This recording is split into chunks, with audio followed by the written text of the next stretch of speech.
Bonjour, bonjour mes frères et sœurs, bonjour à mes amis sur Facebook, bonjour à tous mes amis dans les réseaux sociaux.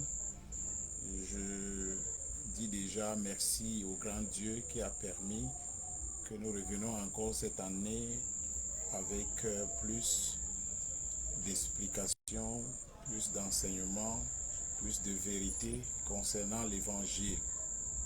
L'heure est à l'évangile. L'heure est à la parole de Dieu.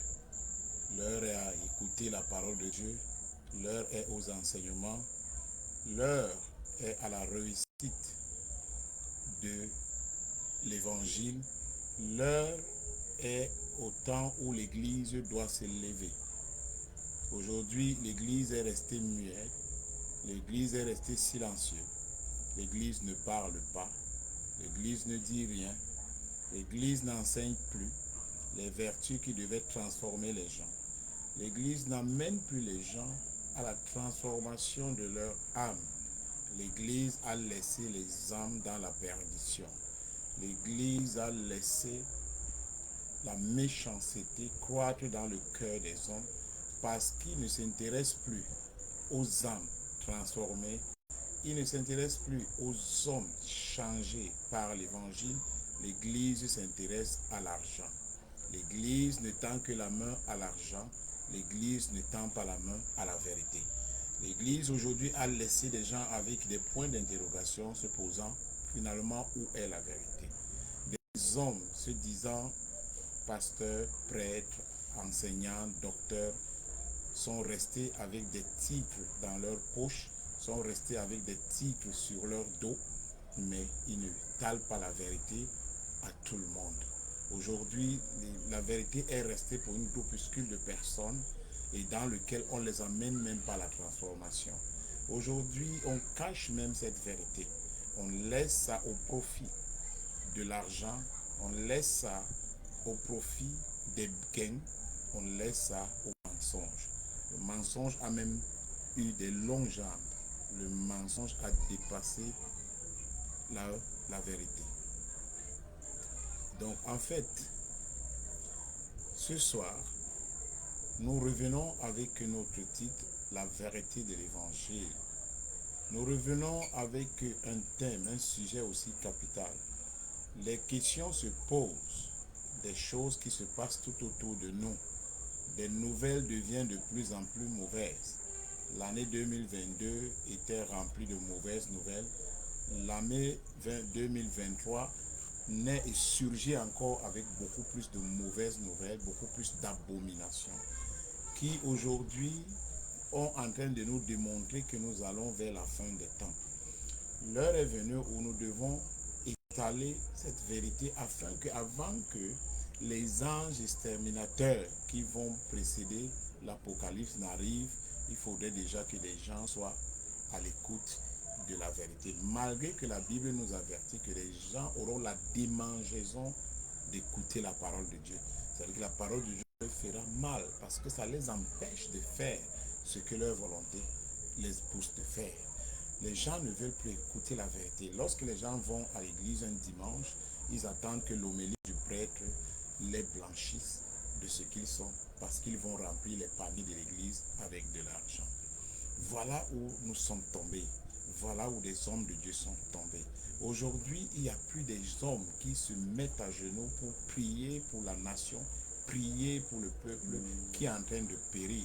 Il n'y a plus des gens qui sont encore les genoux au sol pour intercéder pour la transformation de la nation. Il n'y a plus les gens qui sont là aujourd'hui en train de pleurer devant Dieu pour que la nation ne subit pas ce supplice qui met des gens dans l'inquiétude comme si Dieu n'existait pas, comme si Dieu, le juste juge, n'est plus à côté de son peuple. Il n'y a plus les gens qui sont à genoux pour pleurer à chaud de larmes afin d'appeler la miséricorde de Dieu, la compassion de Dieu, pour que Dieu vienne les soutenir dans le travail de la transformation de l'âme de tout un chacun. Nous sommes devenus comme ça, comme si nous n'avons pas de guide, alors que c'est l'Église qui devait être le premier guide de la nation. Mais l'Église est restée silencieuse. au profit de ces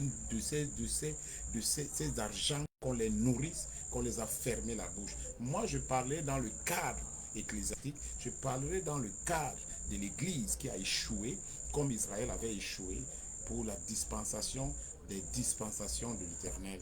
Mais aujourd'hui, nous ne devons pas échouer parce que le meilleur est arrivé, parce que celui qui est excellent est près de nous, Jésus-Christ de Nazareth, qui a su montrer qu'il est le plus grand intellectuel, qu'il est le plus grand philosophe, qu'il est le plus grand enseignant, qu'il est le plus grand docteur, qui nous a communiqué ses enseignements afin que nous soyons aussi des meilleurs docteurs pour transformer la vie de son peuple, qui prenait des pécheurs, qui prenait des brigands et transformait leur vie, qui prenait des assassins et transformait leur vie à devenir des hommes modèles pour la société. Voilà là où nous avons échoué. Et c'est là que l'Église doit se réveiller. C'est là que l'Église doit mettre la main forte. Les apôtres nous ont avertis de ces moments. Les apôtres nous ont dit de ce qui doit arriver. Les apôtres nous ont amenés à comprendre que dans la suite des temps, il y aura des choses que nous trouvons aujourd'hui. Ça serait des temps difficiles. Lorsque le chef d'une nation se lève dans un discours à l'entrée d'une nouvelle année, nous dit serrer les ceintures parce que cette année sera très difficile. C'est des choses qui sont d'abord venues longtemps d'avance, écrites par la parole de Dieu que nous refusons, que nous mettons de côté. Parce que si nous fuyons dans la parole de Dieu, si nous fuyons dans les Écritures, nous devons être avertis de ces choses et prendre des précautions. La Bible me dit que dans le temps des actes des apôtres, dans le premier siècle du christianisme, il y a eu une très grande famine. Des prophéties sont sorties et l'Église a pris les mesures pour épargner, pour essayer de garder, de consoler, de protéger les membres du royaume de Dieu contre cette famine qui avait fait des milliers de morts. L'Église, les chrétiens, ce n'était pas seulement la protection divine, mais c'était des avertissements dans lesquels ils se sont focalisés pour protéger le peuple de Dieu.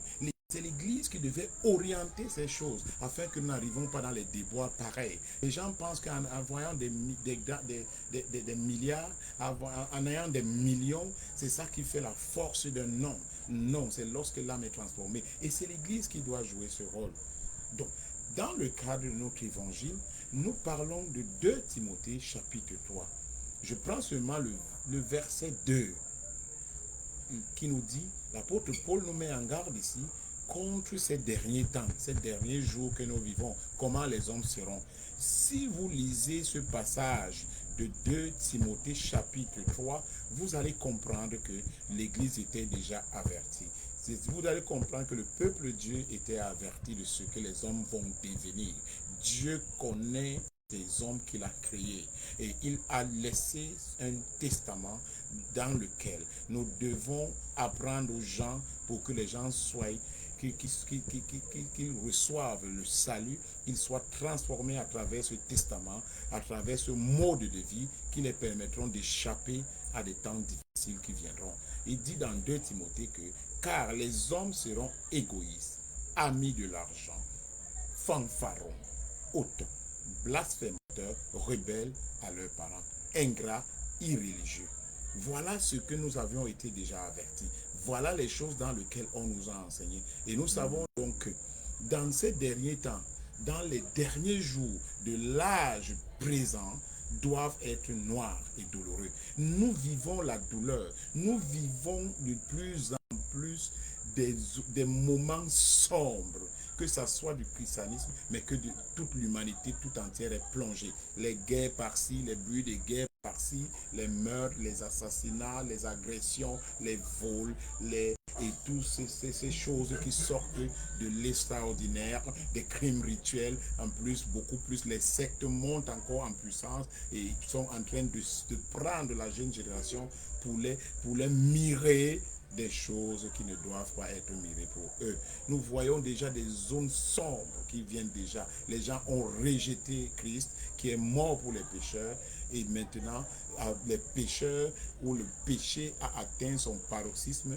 nous voyons déjà le péché monter de plus en plus en grade, d'une manière où nous ne pouvons même plus savoir comment tenir les pieds. Et aujourd'hui, nous sommes devenus silencieux. C'est comme si nous aussi, nous avons peur de cette humanité, de ce noir, alors que nous devons être les grands combattants de la lumière.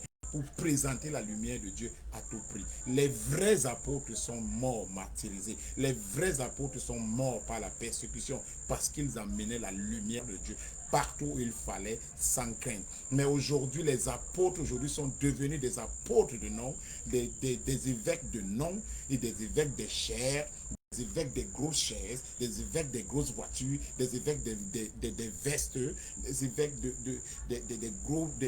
des grosses barres, des grosses chaînes. Ils se comportent comme des ministres du monde, ils se comportent comme des hommes d'affaires du monde. Ces apôtres qui ne vont plus aujourd'hui pour affronter l'évangile, pour amener l'évangile là où il faut et qui restent attachés dans leur grand bureau ou bien dans leur confort qu'ils se sont focalisés. Ces apôtres qui sont restés aujourd'hui sans rien dire, sans mot dire, parce qu'ils mangent l'argent du péché et ils se nourrissent de cet argent, grossissent de cet argent en faisant ce qu'ils veulent. Voilà ce que nous avons réduit aujourd'hui, l'ère du christianisme aujourd'hui, et le christianisme reste comme la dernière des religions, alors que c'était l'une des religions dans lesquelles Dieu a pu apporter le salut aux hommes. On ne refuse pas. Il y a d'autres religions qui sont nées, mais ils n'apporteront jamais le salut. Le bouddhisme n'apportera jamais le salut. Le musulman n'apportera jamais le salut. Quelles qu'en soient les personnes, personne n'est sûr du salut que dans le christianisme. Ce n'est que dans le christianisme qu'on est sûr du salut. Et ces apôtres sont restés silencieux. D'autres aujourd'hui font alliance avec d'autres religions sous le fait de l'œcuménisme, sous le fait du syncrétisme, de ce mélange aujourd'hui de religions où les gens prennent des esprits séducteurs de toutes parts et venir tromper la vigilance les gens, en faisant tomber les gens, en passant dans les chaînes de télévision pour montrer qu'ils ont un super pouvoir, pour montrer qu'ils ont une super puissance alors qu'ils n'en ont pas. Voilà là où on a réduit l'église aujourd'hui. Alors, il faut que des hommes intègres, des hommes que Dieu a donné la capacité de pouvoir parler de sa part à l'humanité doivent parler sans crainte, sans tremblement. Il faut les Pierres aujourd'hui qui ont été crucifiés. Il faut les Paul aujourd'hui qui ont eu la tête tranchée. Il faut aujourd'hui des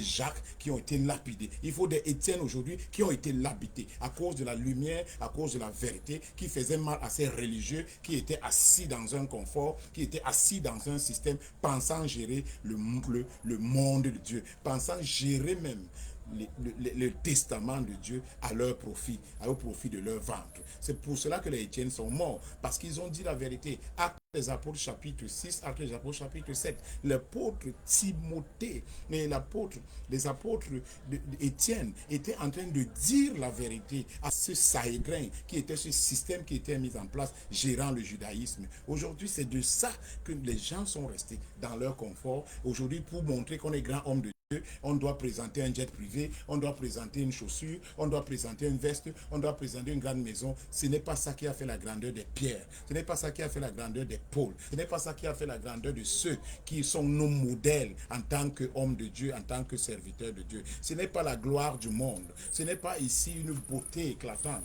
parce que nous attendons un endroit qui a plus de beauté que tout le monde espère aujourd'hui, c'est le paradis. Il faut que nous nous réveillons. Il faut que l'Église se réveille. Il faut que l'Église se lève contre ces choses qui commencent à nous atteindre, qui atteignent nos enfants, qui atteignent nos frères, qui atteignent nos familles. Ces abominations qui se passent de toutes parts. C'est des gens qui sont proches de nous. Je ne parle pas de mon frère qui est parti, mais je sais qu'il pouvait être aussi mon frère quelque part, qui est là, qui peut être proche de moi d'un moment à l'autre. Mon frère peut être parti comme ça. J'ai des cousins qui sont partis de cette manière et qu'on n'en a pas parlé. C'est la goutte d'eau qui a débordé le vase. Ce n'est pas seulement de ça. Je ne touche que l'actualité de pincettes, mais je me focalise sur le défaut de l'Église. Des grands hommes de Dieu que j'ai vus sur cette nation se sont compromis. Ils se sont attachés à la compromission et ils ont pris ce qui n'est pas bien. Ils ont pris ce qui n'est pas nécessaire pour eux. C'est pour ça qu'il faut changer toutes ces choses-là. La douleur est là. La douleur nous touche. La douleur est là. Elle est coexistante avec nous. La douleur est là. Nous ne devons pas être induits dans des erreurs de profession.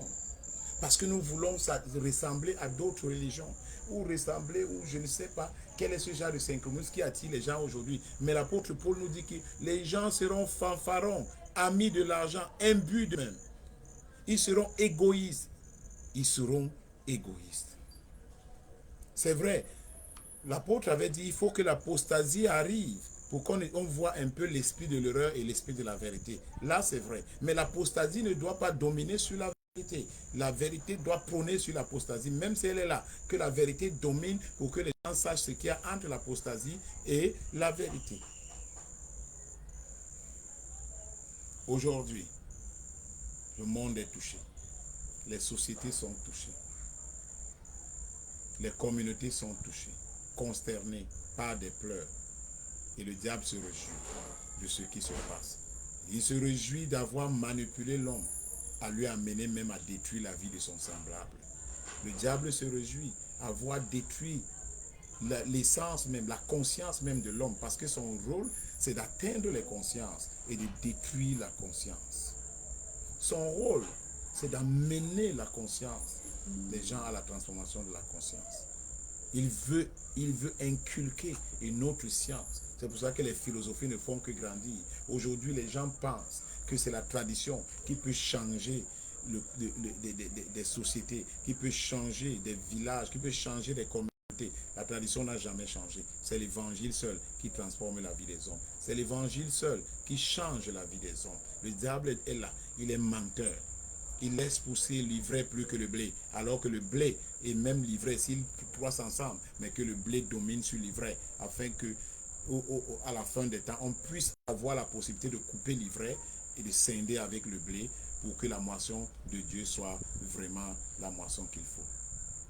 Le diable s'est toujours appliqué à contrefaire l'ouvrage de Dieu. Ça veut dire de transformer les consciences, de transformer les mentalités, de transformer la vie des gens, de les amener à des choses infâmes dans lesquelles ils se plongent pour tromper encore l'homme. On se croit plus fort, on se croit plus puissant. On se dit non, c'est nous les puissants, c'est nous les forts.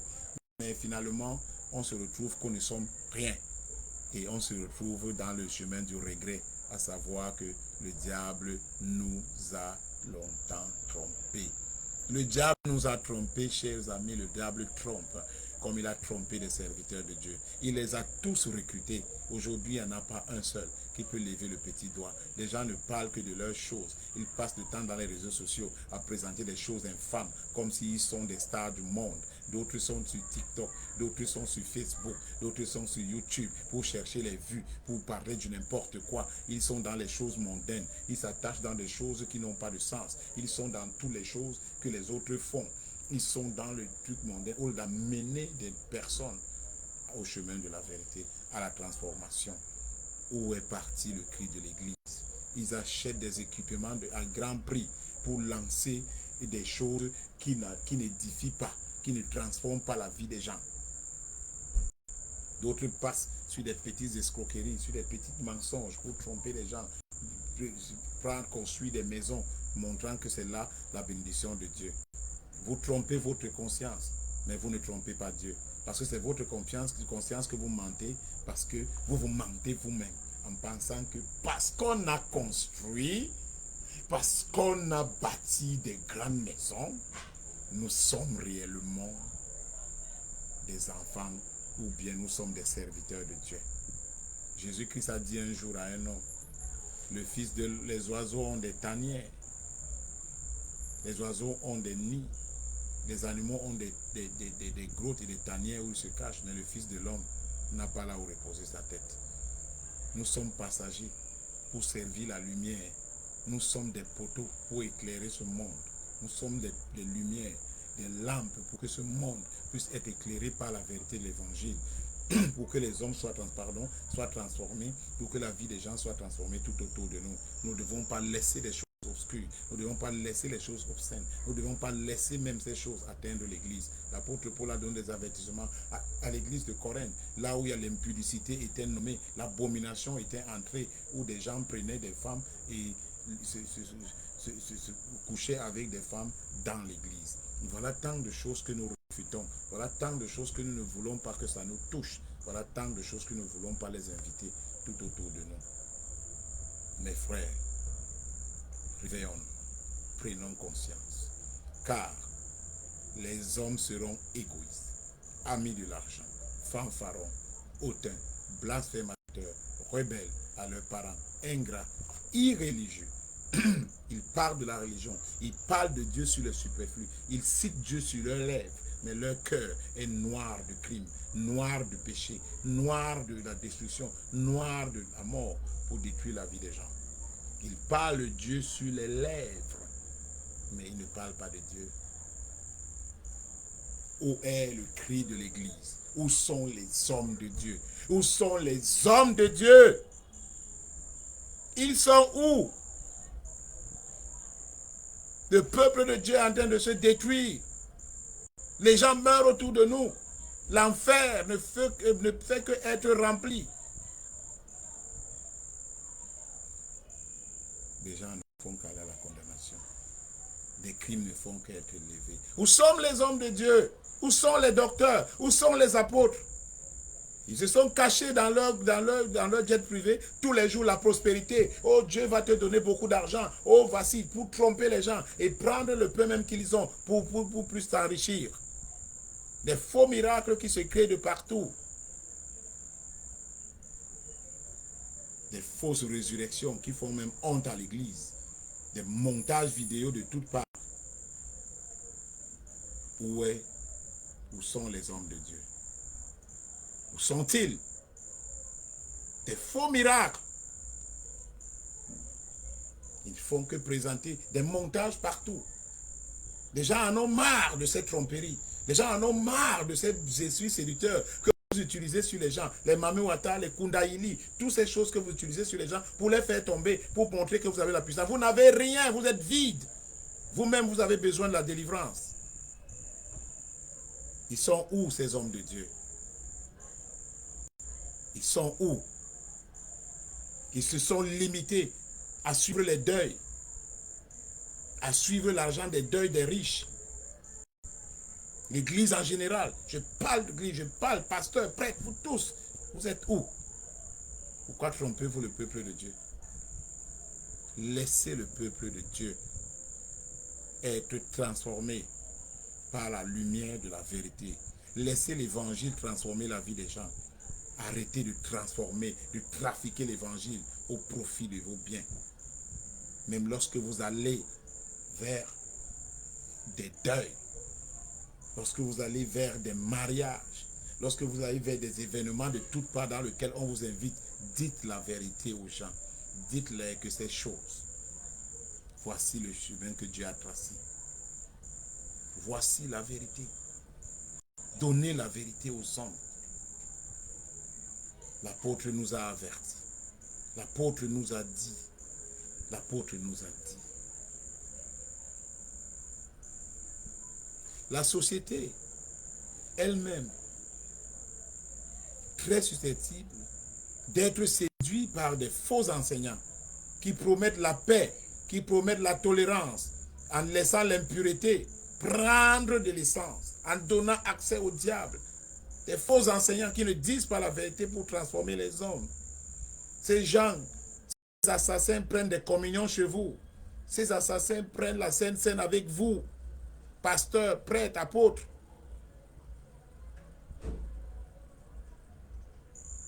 Aujourd'hui, la ville sainte est mélangée avec Babylone.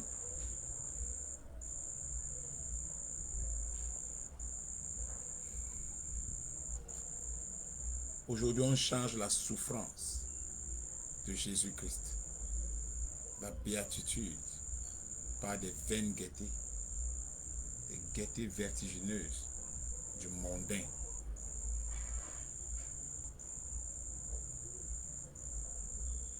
Vous savez, au temps de Moïse, les prestigitateurs égyptiens ont répété les miracles de Moïse, mais cela ne faisait pas d'eux les hommes de Dieu.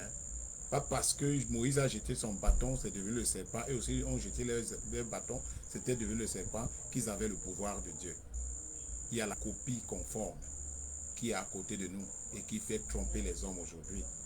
Ce n'est pas parce qu'un homme a prié sur toi et que tu as eu une semblante de paix par rapport à un démon qui est venu calmer un autre démon qui était sur toi, que tu as trouvé la joie, que tu le prends pour un homme de Dieu. Aujourd'hui, nous savons qu'il y a un évangile pur et il y a une imitation précieuse. Et je ne peux que finir de dire, celui-ci est inévitable. Nous devons prêcher les révélations du dessein de Dieu sur les hommes et non le dessein des hommes sur les hommes. Mais tout compte fait, nous savons déjà que le temps nous a amenés à voir ce qui est vrai et ce qui est faux. Nous devons donc examiner notre foi. Nous devons donc regarder si nous sommes réellement dans la lumière de notre Seigneur Jésus-Christ et que nous sommes en train de marcher tel qu'il le veut. L'heure est aux larmes. Toute une nation pleure. La faute à qui? Vous jetez la faute aux fautes aux politiciens. Vous jetez la faute aux dirigeants. La faute, c'est l'Église. La faute, c'est les pasteurs qui n'ont pas fait leur travail. Parce que dans la Bible que je lis, des pasteurs ont transformé des milliardaires qui étaient riches comme Corneille, qui étaient riches comme Nicodème, qui étaient riches comme Joseph d'Arimathée, qui étaient riches comme l'eunuque éthiopien. Un eunuque, c'est un roi, n'est-ce pas? Mais il a reçu l'évangile et il a été baptisé par le diacre Philippe. L'évangéliste Philippe l'a mis dans les eaux parce qu'il a été convaincu. Parce qu'il fallait que